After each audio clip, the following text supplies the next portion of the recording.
all of my athletes, I shared with them a morning practice that for me is a non-negotiable. It's 7 a.m. here in Vietnam. I love my morning practice. It gets me into a beautiful frequency where I can show up as the best version of myself. And it's a non-negotiable. So I was up at 4.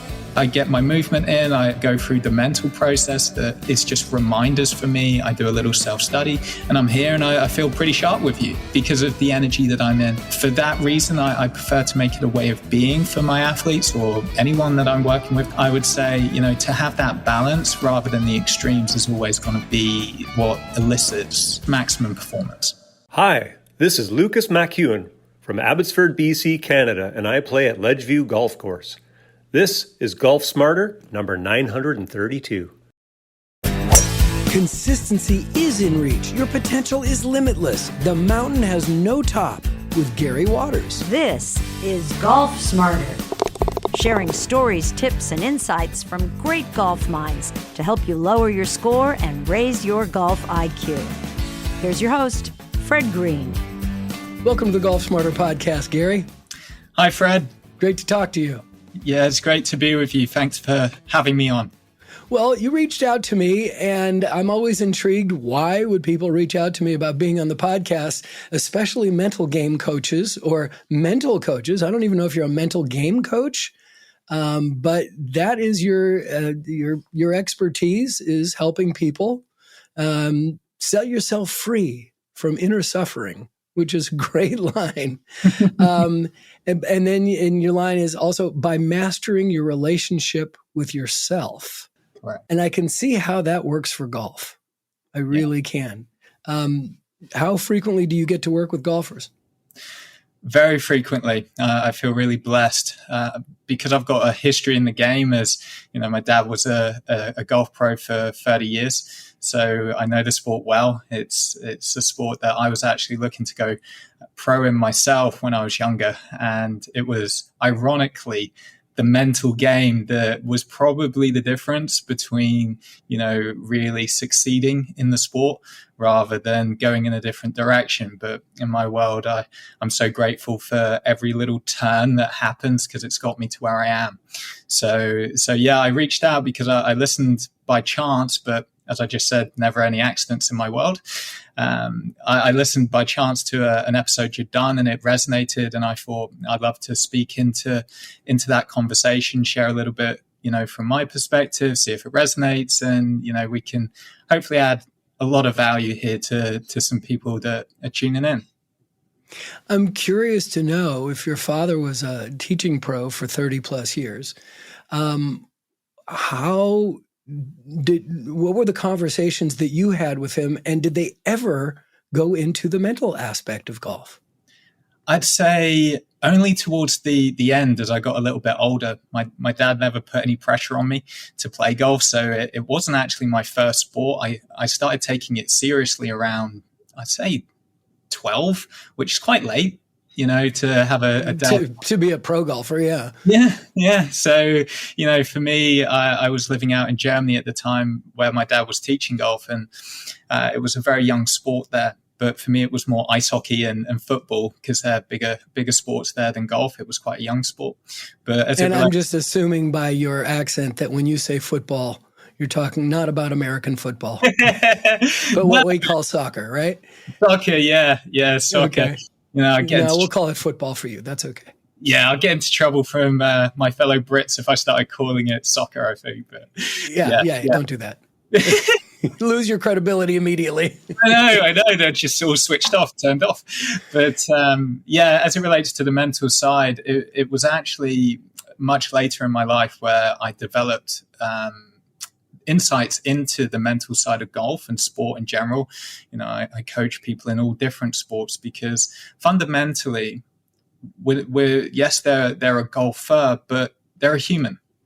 And there's very similar traits that we run as human beings as it relates to performance, but just as it relates to fulfillment and what kind of gets in the way, So for me, those conversations didn't really happen with me and my dad as it relates to the mental side. It was very much focused on, for me, mechanics, right, which are important. That's why all of these amazing PGA pros, they've got, coaches for every part of their game.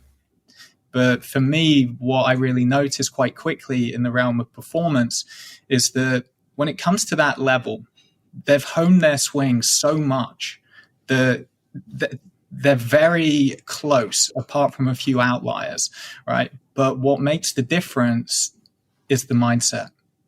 And I actually saw it in a totally different sport, which is where I was snowboarding with two twins. So we've got like the same, what we could call meat suit, the body, very similar upbringings, similar parents, but we went to go down a black run and one went down and the other didn't. Very similar abilities. And it just showed me so clearly that the power of mindset and how it can really stop us when it comes to performance. Mm. And the twin chose not to do the harder run? Is that what you're saying? Yeah, because fundamentally what was driving him was fear. And this is one of the things that, I love to show my athletes, especially my golfers, is how the power of the subconscious and how we have these blind spots where we're actually running fear in the background, but we've become so used to it that it's become normalized. But this is the difference between natural and normal. What's become normal is this kind of constant state of fight or flight. And I'd say most people are living their lives that way, right? Unbeknownst to themselves. But so whether someone tees it up on the first and it's, just a Texas scramble or something like that, or whether they're teeing it up on the first year of the British Open, it's their perception of the importance of the event that then creates fear, that will then create tension, which leads to timing going out and the ball not going where they want it. That's a very quick summary of the impact of fear. But to not know where that comes from is that blind spot, which is where I get to show people what's really going on in the background. It's so much fun and it's so liberating, hence the Live Limitless brand and stepping into peace and freedom. Fascinating. So you're saying fear drives us. And I'm sure that it's magnified by amateur golfers 100-fold over professional golfers. But professional golfers, professional performers, they are also succumb to fear driving them? I would say so. On the deepest level, the mind is designed to predict and protect. So the mind at its core is rooted in survival. But what we don't realize is how those survival instincts that are just so inbuilt, they permeate now into the modern world. So now I feel like you and I might be blessed to not walk down the street and bump into a tiger. I mean, if you do, that's like quite an interesting day.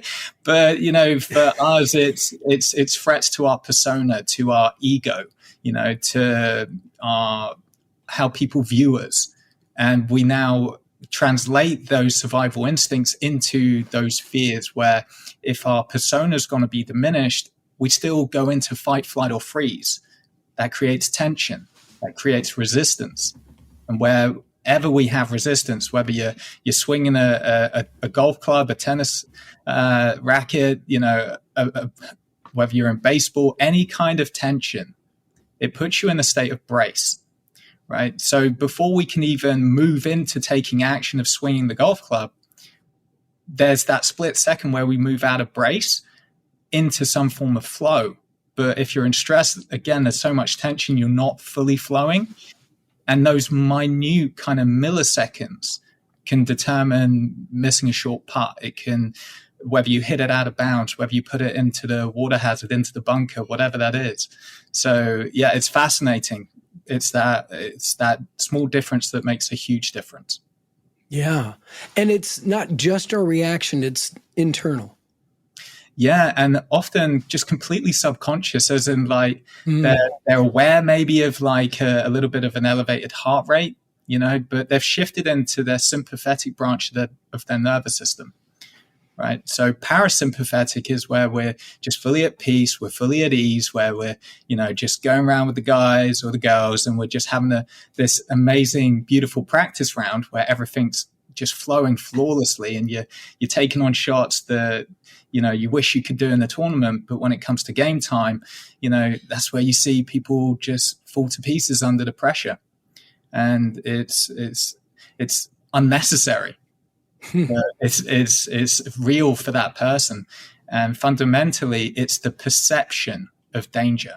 And perception is just so much of my work, is to showing people what lens they're looking through that generates an experience that now they experience on their inner world as fear. So hopefully that made sense. I said a lot. No, it's a lot to absorb. And let's do that right now as we take a break. And we'll be back in about a minute and a half or two. And we'll continue this conversation with Gary Waters.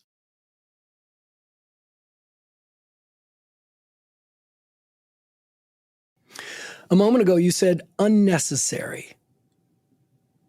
I want to dig into that. Because if it's unnecessary, why are we dragging it into our lives? So I love your word here of dragging, right? Because without history, we don't have a problem in the present.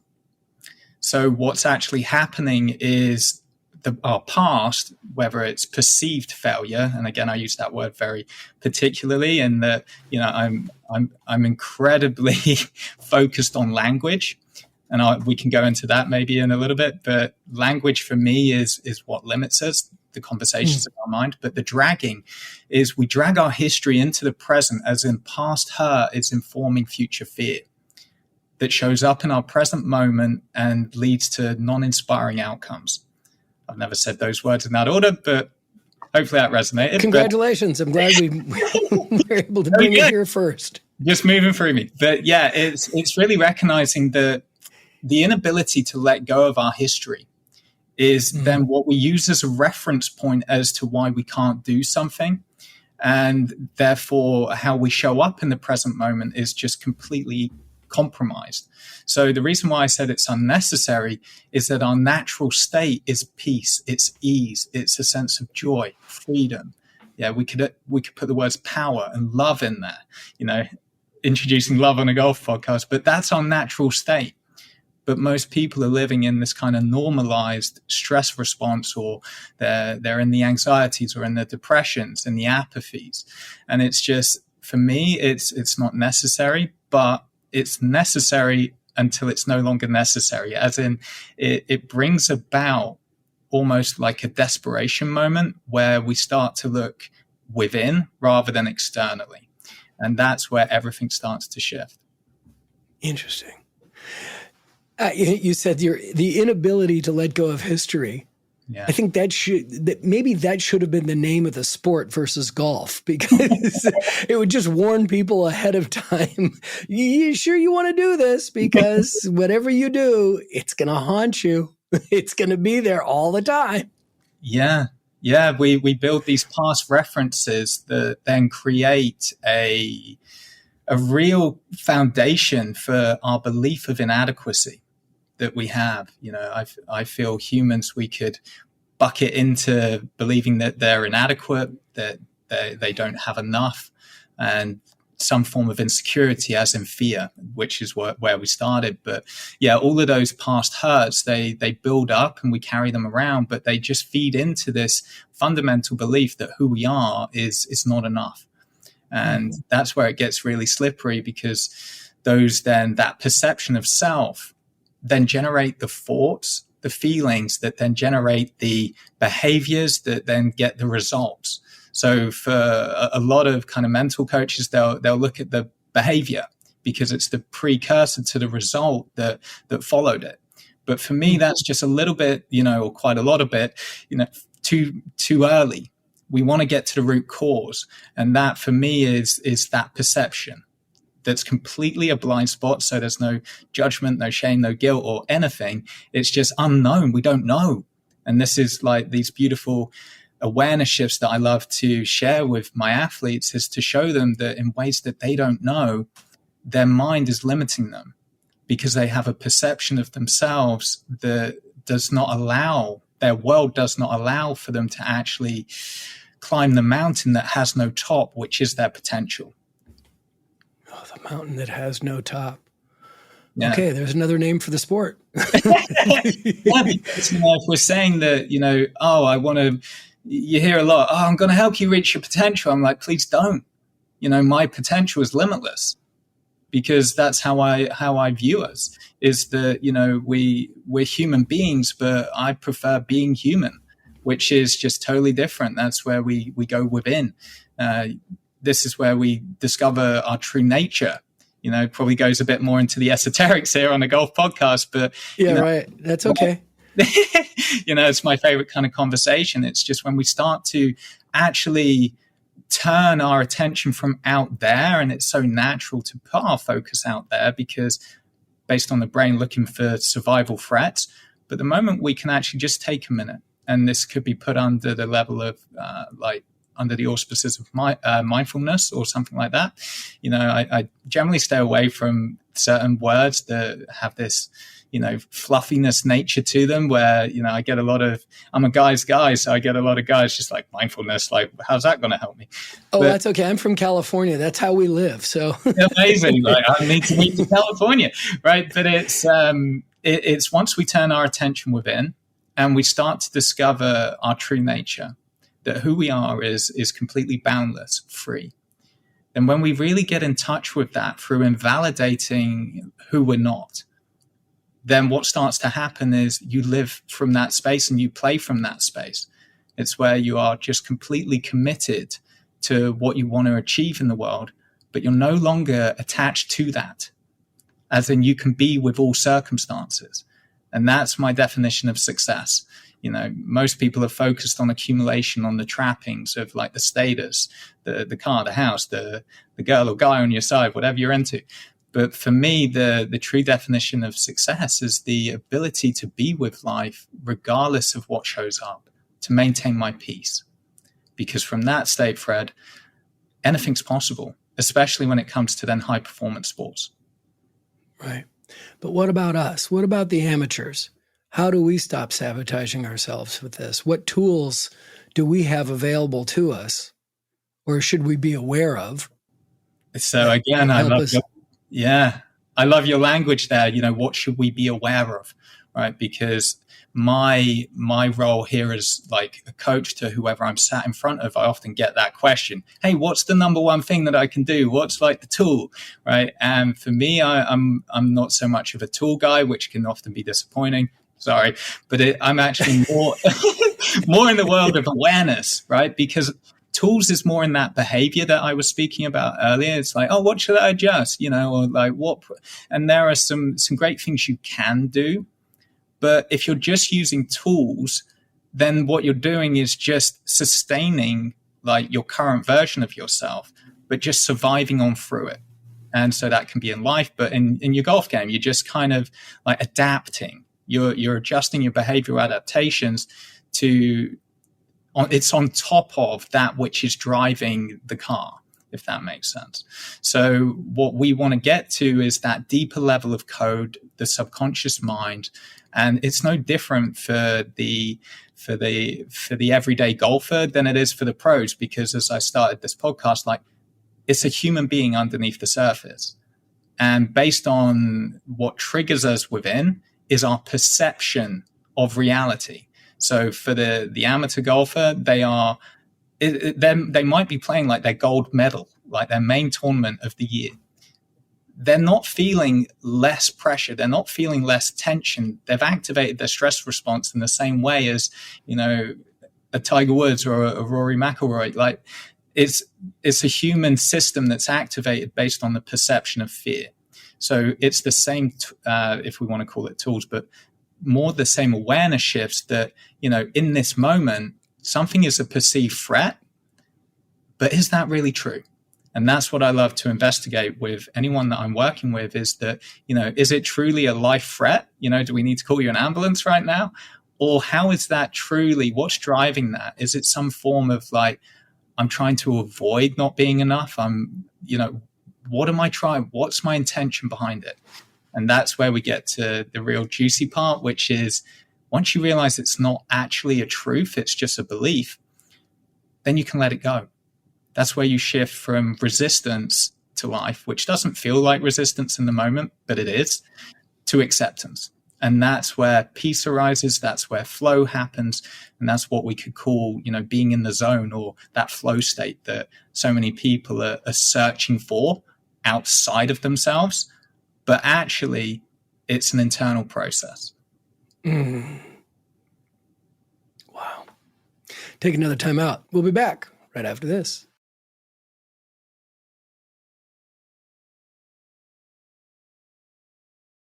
Gary, what was your aha moment as a golfer that made you realize that you had a lot to give and learn and help?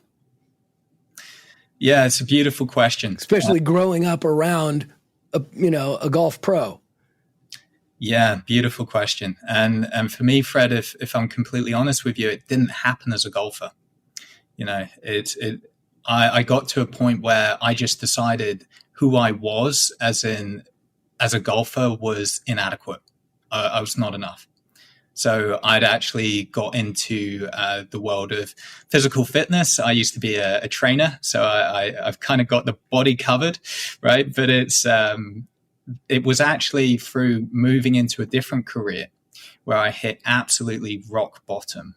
And I got to a point of wanting to leave the world. It was that desperate, because who I was for myself was inadequate. I didn't know that at the time, but the byproduct of inadequacy is perfectionism, or it could come across as people pleasing or some form of control.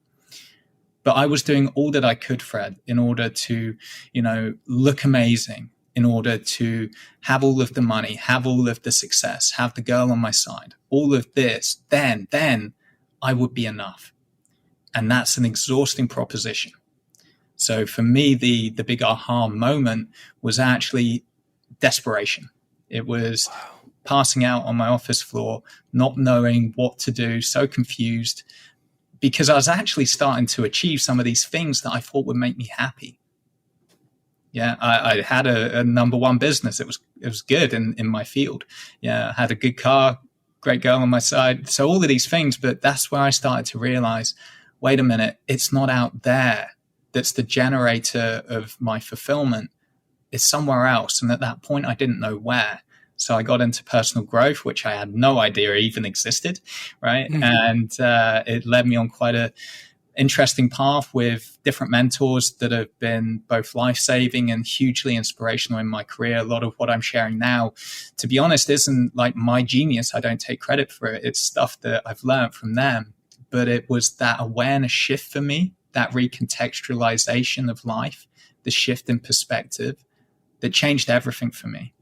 And for me, that then started a journey that 12 years later, I feel so blessed to share literally life-saving insights for people, that are suffering. But it's so fascinating how these actually translate into sport as well. So, yeah, I find there's a quote by Jim Rohn, and he said, we generally only change through inspiration or desperation. And I definitely have both hands. If I had more, I'd hold them up on desperation. But that is often so much the catalyst for any kind of awakening, any kind of shift, whether it's personal or whether it's in golf, and they're going through what they believe is a slump, which isn't. They just have a memory. But it's from there, they've hit a real low point because they have families to support. They have sponsors that are giving them a lot of cash. And from that standpoint, it can get really, heavy. So yeah, that was my moment. And, I wish I knew what I know about the mental game now when I was a kid, but I also don't, because without all of my struggles, all of those literally life-changing moments, I wouldn't be the man I am now. And I love the man that I am now. And if you knew me 10, 12, 15 years ago, that wouldn't have been possible to kind of move out of me, because I hated myself. I disliked myself so much, right? And this is where, that got started early in childhood. But this is where so much of this dragging of history comes about. That's why I love what you've said at certain points in this beautiful interview, is that yeah, we have no idea where this gets started. But to be able to like realize that and become aware of like where our limitations actually began and where we developed a perception of ourselves, well, then we can start to change that. And that is just freedom from any kind of mental constraint. So long answer there, but hopefully it was. Oh, no, it's okay. That's okay. I really, truly appreciate your honesty and sharing with us your struggle. It's so powerful. Is it golf? Sure, it's golf.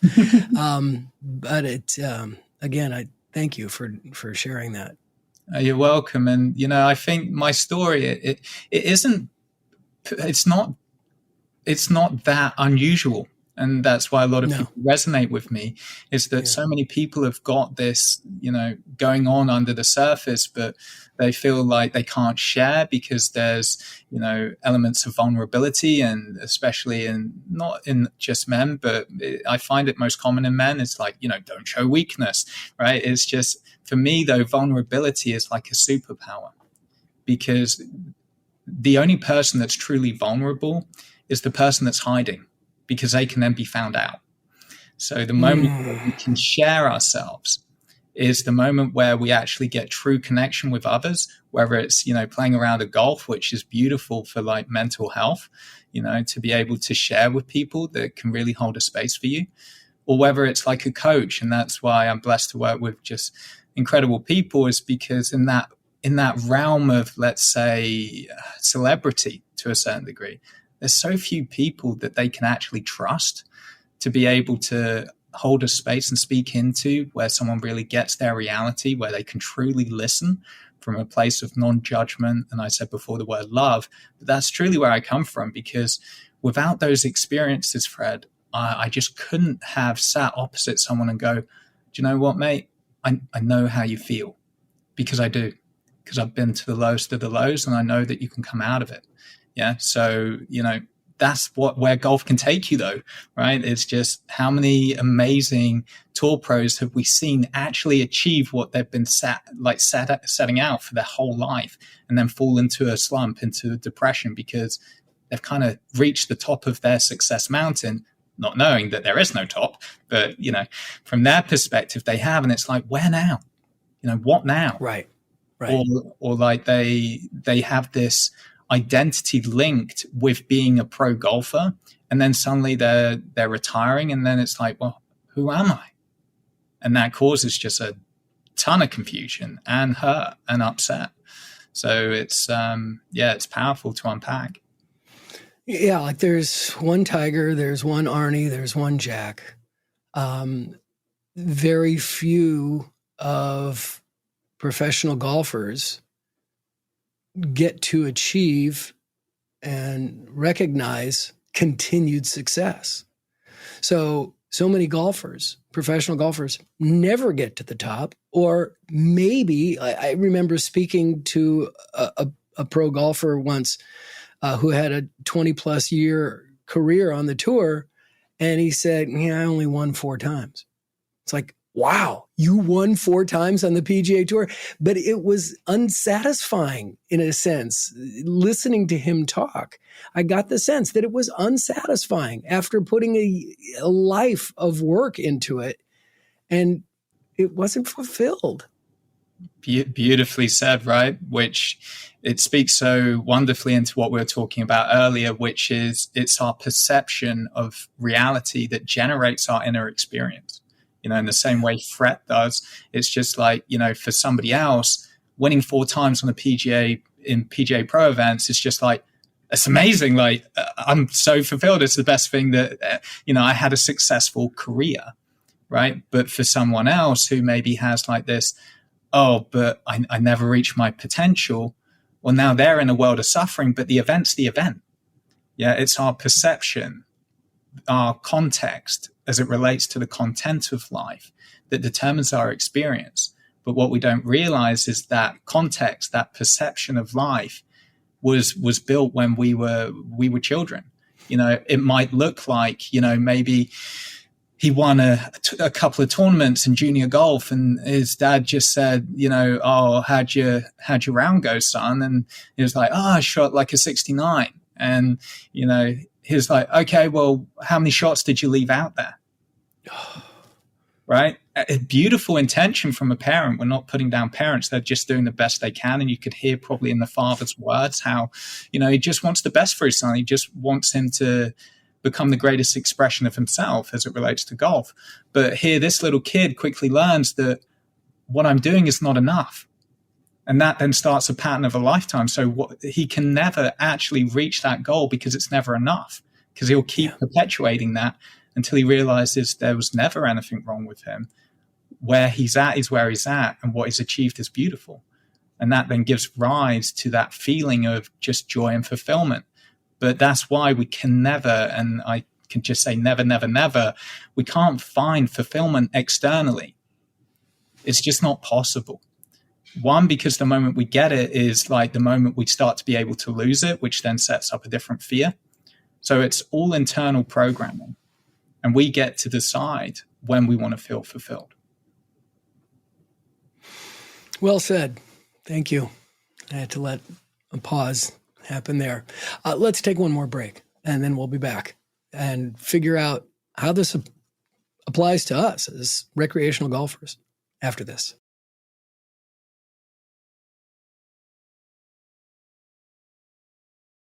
Most of us, maybe all of us, watch a lot of pro sports. And whether it's a major or a championship, we see that as the pinnacle of success. Like, we did it. But when you take another step back, it's almost to say, okay, that's over. You got to do it again. It's not over. It's just another tournament, another game, and next game, you can lose that game. It's winning the last game. It's winning, if it's in a championship series or winning a major, it's not over. It's not reaching that pinnacle. It's accomplishing something, but you're not done. There's still a long way to go. Yeah. For me, that kind of speaks into that kind of mountaintop with no top, right? It's really speaking into, we set ourselves up for not feeling fulfilled when we have a view that where my happiness lies is in my future. One, because we can't be in it, right? So it's always, ahead of us in theory, but it's saying that my happiness isn't right here. And I prefer the word joy, right? So that really speaks into our definition of success, which is like, for sure, it's beautiful to have a commitment to winning tournament after tournament after tournament. But, I think it was Jack Nicklaus that said, I'm not going to use the quote because I'll butcher it and paraphrase it, but he basically was saying that one of the reasons he was so amazing at what he does, and that wouldn't have been his words, was because he made space for all outcomes. He could be okay with not winning, because from that space, he's actually free to play. Because otherwise you're needing a result in order to create a feeling within. And that's why I said before, my definition of success is, being able to be with all circumstances, including tournament wins or not winning, and just to be able to maintain your peace. And I kind of add a little bit into there and move from the energy of love, regardless of circumstance, which is a tall ask for human beings when we want to make people wrong. But in the realm of performance and sports, it really is that ability to, as you were saying, to let go of the last tournament. It's great if we won, because, the perception is we're building confidence. But what if you just knew that confidence was there? What if you just knew that your talent was there? So for me, it's not about adding to us. It's actually a removal process. And it's sort of these like codes in the subconscious that give rise to feeling that we need to win rather than, or we must win, because those all create pressure. in language. If I need, I must, I have to. Suddenly, we're chasing rather than I choose to. I get to because I love to. Go and play.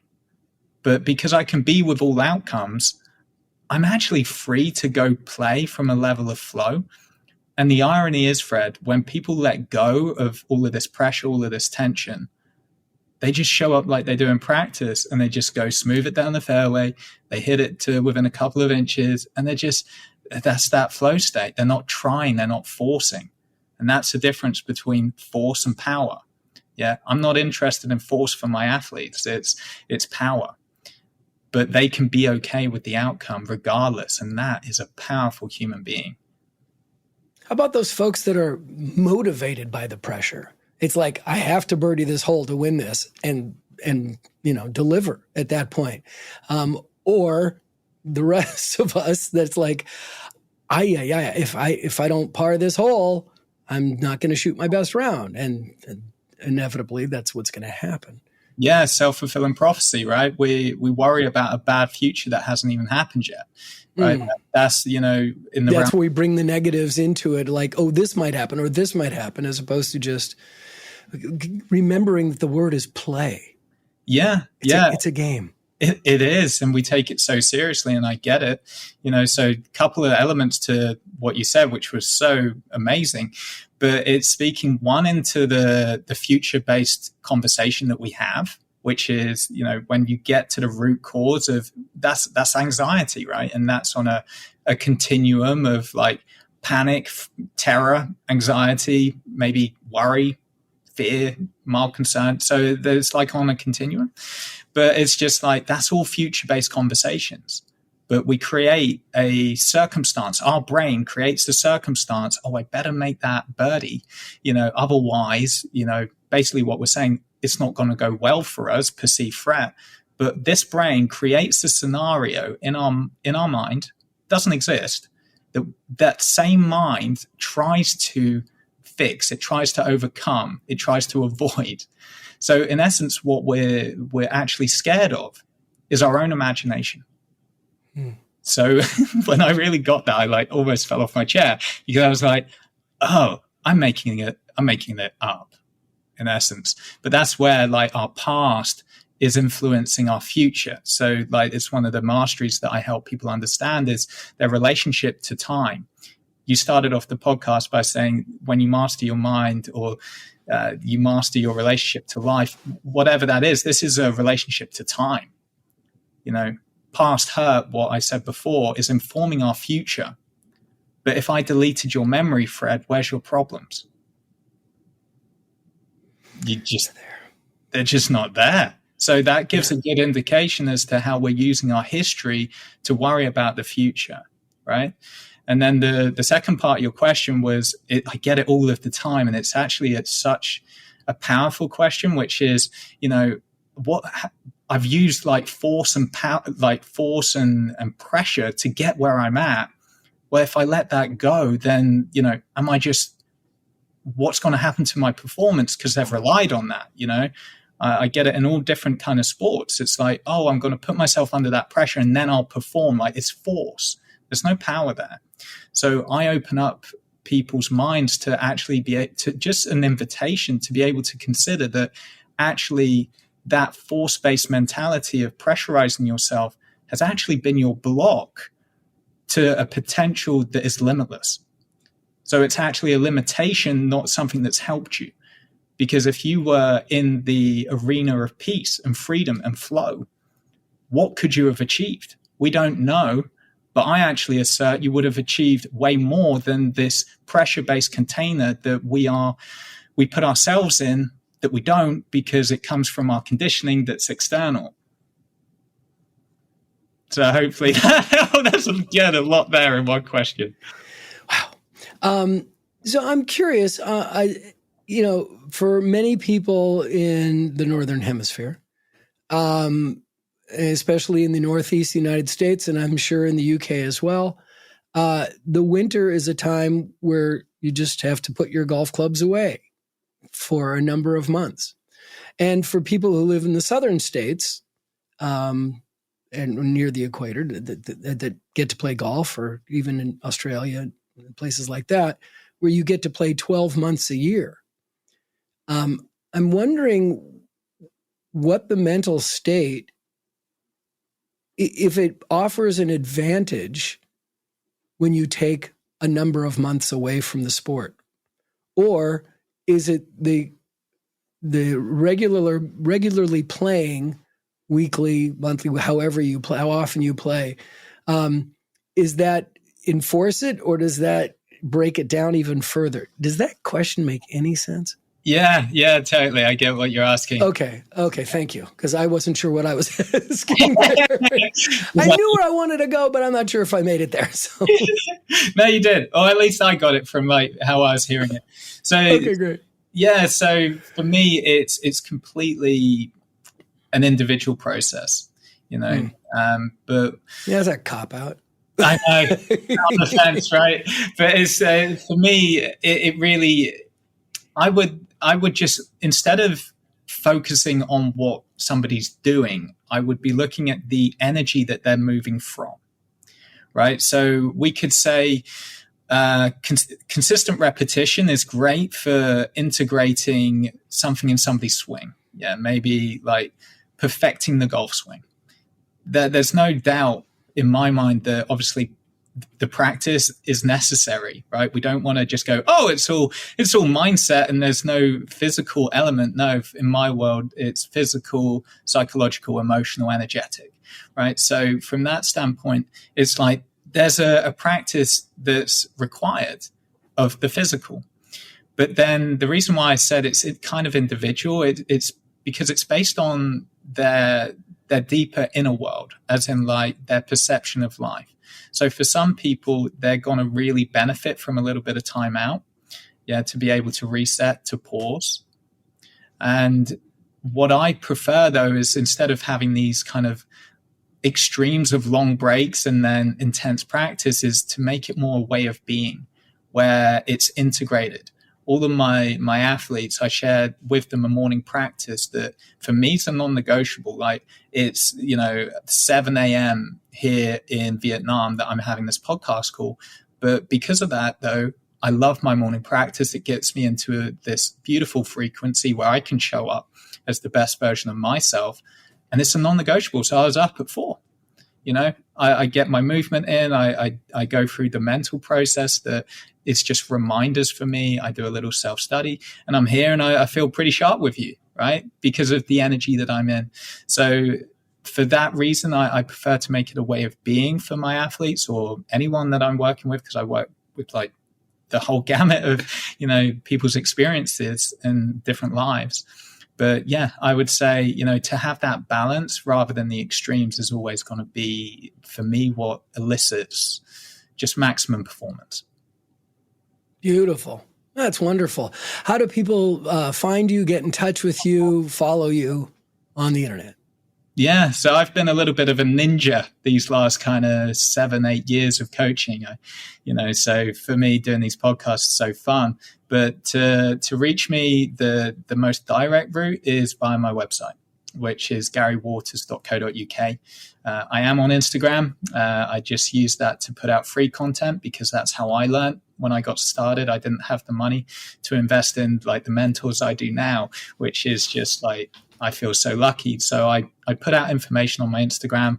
I think you're on there. I follow you. I love your videos. And that's at I am Gary Waters. And that'll take you to my page and people can check it out if it resonates.